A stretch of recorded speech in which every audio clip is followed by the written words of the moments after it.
First morning, May 28th, 1936. What kind of addlepate starts school on the last day? I absolutely love that line. So highlight the word addlepate, and it means what kind of fool starts school on the last day? I'd been asking myself that question since waking to the sound of pans clinking downstairs and the smell of bacon and coffee rising upstairs. My stomach growled, reminding me that Hattie Mae's meatloaf sandwich had become a too distant memory. Then I remembered the Lucky Bill cigar box with a buzz of anticipation. I sprang out of bed and found the loose board, only to have Shady call upstairs. Miss Abilene, you're burning daylight. Breakfast is ready. My parents used to say that all the time. You're burning daylight. You know who said it first? John Wayne in The Cowboys. Burning daylight means you got to get a move on, Podna. It means you're wasting time. Let's go. We got stuff to do. As much as I was itching to get more than a moonlit look at what was in the box, I knew better than to keep a cook waiting. I left the box under the floorboard for safekeeping and checked to make sure the compass was still around my neck. I put on my one change of clothes. A blue dress with yellow daisies. The daisies were a little faded, but not so bad you couldn't see them. Then I splashed some water on my face and ran my fingers through my hair. It felt like straw, but was the color of a rusty nail. Wearing it short, I never fussed with it much, but I did look forward to that proper bath Shady had mentioned the night before. The stairs emptied into a back room, more of a porch, really, with a black cook stove, a wash tub, and a cot. It appeared Shady could do his eating, bathing, and sleeping all in one place. There was a plate of biscuits, slightly burnt, and bacon, just as warm and pleasant as you please on the cook stove. Having someone cook my meals made me feel like I was at a fancy hotel. There's some of Velma T's blackberry jam in the cupboard, Shady called from the big room with the bar top and pews. Oh, you're taking my line. Oh, sorry. Hey, there's some of Velma T's blackberry jam up in the cupboard. Shady called from the big room with the bar top and pews. I spread on a modest amount and set it on a pink glass plate, the kind that came free in bags of sugar and flour or laundry soap.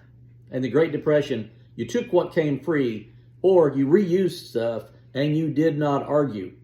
Whether you liked it or not, didn't matter. Correct. And you took those glass pop bottles back if you were lucky enough to have pop in the Great Depression, so you could get your nickel or dime or penny or whatever it was they was given back then. And what was that called back in the day? Before today, it's now called recycling, but back then it was called reusing. Yeah. Since there was no table, I took my pink plate into the big front room. With the light of day shining through those stained glass windows onto the gleaming bar top, I didn't know whether to kneel down or belly up, meaning she didn't know whether she was at church or at a bar, because when you're in church, you kneel down to pray, but when you're gonna eat or drink at a bar, they say belly up, like belly up to the bar, like dinner's served. Get your stomach up by the bar so you be closer to where you're gonna drink and eat. Yeah, I used to say that to my kids all the time when they were little. They would sit back away and then they would drop stuff, and I'd say, put your belly up to the bar so that it wouldn't make a mess on the floor. Wouldn't make a mess on the floor. Shady was tinkering at his workbench as I ate my breakfast. He was looking real close at a tiny something, cleaning it off with a wire bristle brush. What are you working on? Well, the letter L, he said, squinting at his task at hand. Hattie Mae's been writing her column for almost 20 years. It's no wonder that typewriter is about to give out. He blew on the metal key and eyeballed it from a distance. Wiping off the piece with a cloth, he placed it beside the typewriter. Now she can get back to her who's, what's, and where's, and I can get the L out of here. Ha! But-a-bump. Gideon hadn't told me that Pastor Howard had a sense of humor. Seemed nobody had told Pastor Howard either, as he didn't let on like he thought that was the least bit funny. I finished off the last of my biscuit. It was hard going down as my mouth had gone dry. Maybe if I made myself useful, I wouldn't have to go to school. I'd been in and out of schools before, but I'd always been in the protective shade of my daddy.